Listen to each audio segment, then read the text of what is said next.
Eu tô com uma pena de passar meu carimbo nesse troço, não tem noção. Como assim? Ah, eu não vou carimbar mais nada, não. Eu carimbo. Eu fiquei obsessiva. Eu carimbo. Então, bora pro próximo? Não. Quer começar?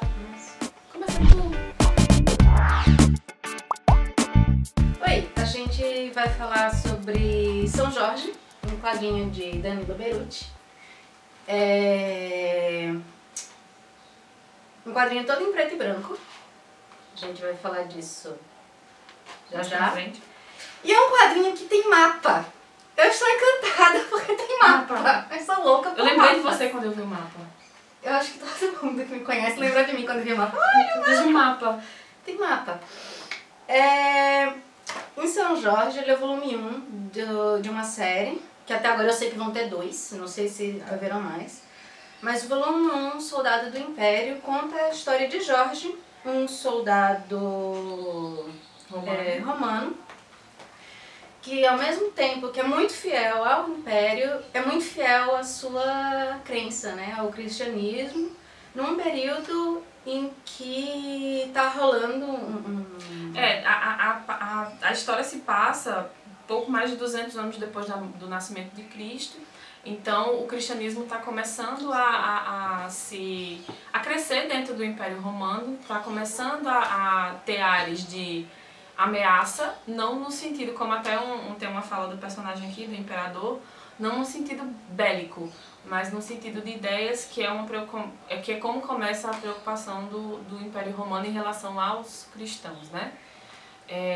Aí vem a história de Jorge, que é muito interessante. Ele não traz aquela história tradicional que a gente conhece, né? Não é só ele e o dragão, tem uma série de outras coisas, o entorno, todo o contexto em que ele está vivendo, histórico ali, que tá muito bem inserido na HQ do Danilo.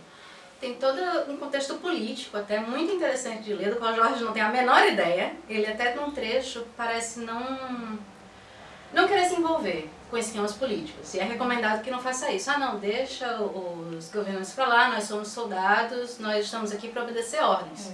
Que eu me lembro muito, assim, até um certo ponto do Rei Arthur do Bernard Cornwell, que no começo ele também não é muito afeito à parte política, ele quer saber de fazer o que ele tem que fazer, não exatamente ele pensar sobre isso e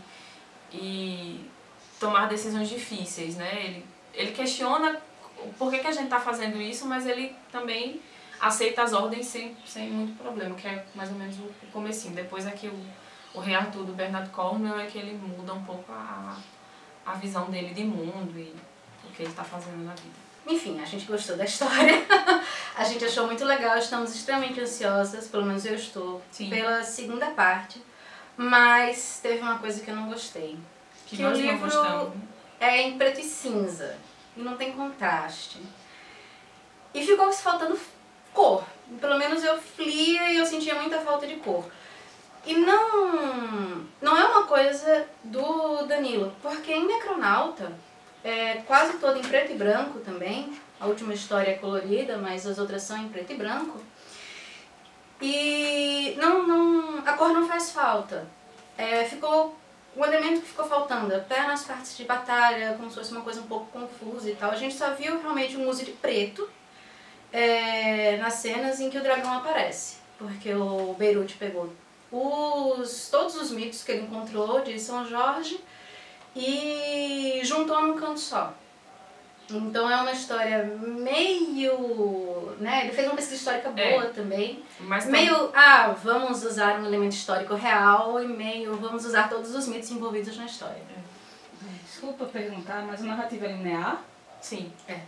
Então ela não é fragmentada, não. Tem um negócio começo, meio e fim, e dentro dessa narrativa, dessa proposta, ele vai abordar os elementos da lenda de São Jorge. Isso. O que acontece? Aqui ele vai trabalhar muito, pelo menos...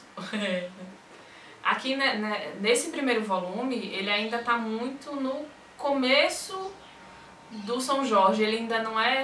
Ele não é santo. Ele não é santo. Ele não tem nada pra ser santo ainda. Ele é só apenas um mero soldado romano.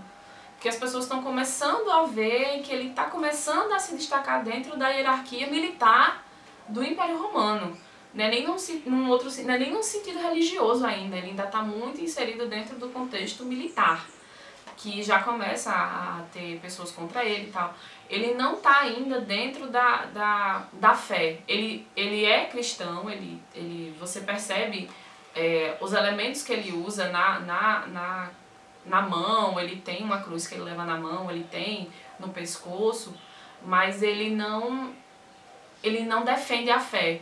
Ele defende o Império Romano, que para ele é muito mais importante do que o fato dele ser cristão.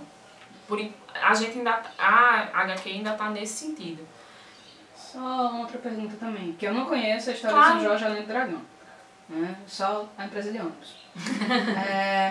É no Império Romano Oriental? Aqui é quando tem um racha do Oriente e do Ocidente. Pronto, porque o Ocidente ele já teria caído, né, para os povos bárbaros ali do norte da Europa. Então aí a gente tá falando do Império Romano Cristão. Isso. Não é isso? Não, ainda não. Tem um racha, mas tá rachado. O Império Romano está rachado em Oriente e Ocidente. Mas a fé cristã ainda não é... Mas ainda eu tô perguntando essas coisas assim porque eu acho que pra pessoa que não leu, claro, sim, né, pode fazer, pode ajudar, pode orientar na leitura. Então, tem um mapinha no início do livro, como eu falei, eu adoro mapinha, em que tem bem marcado os pontos onde passa, inclusive as cidades e tudo mais. Bem próximo do Mediterrâneo, eles vão para Alexandria, na narrativa, né, eles contando indo para Alexandria. Quem tiver interesse pode pesquisar na história, tem um trechinho na Wikipédia falando sobre isso, na própria história de São Jorge. Inclusive, uma coisa que me chamou a atenção é que ele é um santo muito badalado. Sim, ele é bastante. Eu peguei o celular porque existem milhões de cidades e países e tudo mais que tem ele como santo padroeiro. A Inglaterra, o santo padroeiro da Inglaterra é São Jorge. Portugal tem São Jorge como santo secundário, aí vem Geórgia, Catalunha, Lituânia e tudo mais.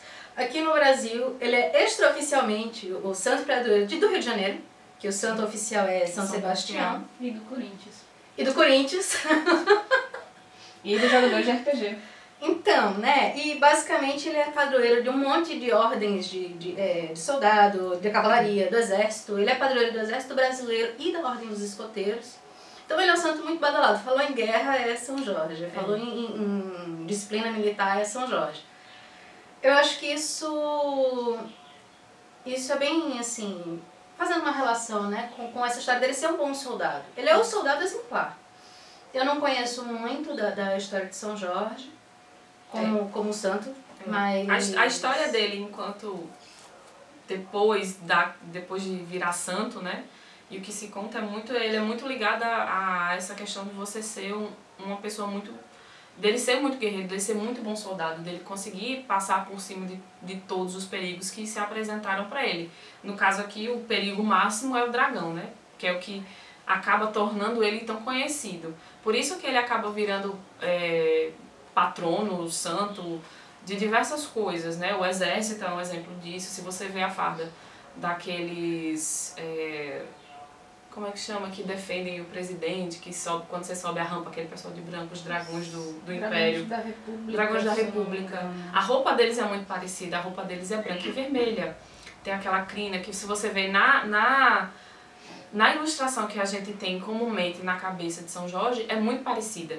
Então, assim, ele tem essa ligação com guerra e com ser um ótimo soldado e conseguir vencer batalhas e todo esse tipo de coisa, né? As pessoas, quando estão precisam de alguma força, de alguma coisa, geralmente pedem a São Jorge, porque ele pode lhe ajudar e lhe dar uma força a mais para você passar por aquele perigo. E aí as pessoas... É uma história milenar, então você tem diversas versões, diversos usos e acaba, né, virando um meio que samba do crioulo doido, mas que aqui o Danilo conseguiu trazer uma narrativa muito interessante, que ele trouxe o mito e ele trouxe também o fato histórico. Ele está agregando muito bem, pelo menos nesse primeiro volume, ele está agregando muito bem os dois. Você entende que sim, é um santo, né? Tanto que o nome é São Jorge, tá bem explicado isso. Mas a narrativa dele também traz muito do personagem histórico, sem tirar o mérito, nem de um, nem de outro, que eu acho que é o mais interessante, que a gente tá esperando o segundo volume justamente para ver como é que vai acontecer. Pois é, eu vi umas coisas interessantes no Twitter enquanto estava pesquisando, que tem gente que foi encontrar o livro em prateleira de livros religiosos. Então, se você não encontrou o livro na seção de quadrinhos, vá na de religiosos. Aí talvez esteja lá. E avisa ao gerente da livraria que ele não pode estar na seção de livros religiosos. É na de HQ. É na de HQ. Até porque ele não foca no aspecto religioso do personagem, mas no aspecto militar. Antes de ele ser santo. Então não tem nada a ver e tal. É uma história fictícia. Cabe em quadrinhos. E acho que é isso. Em resumo, muito bom, muito bacana. Danilo, estamos esperando a segunda parte. Então, é isso. São Jorge é bacana. São Jorge é legal.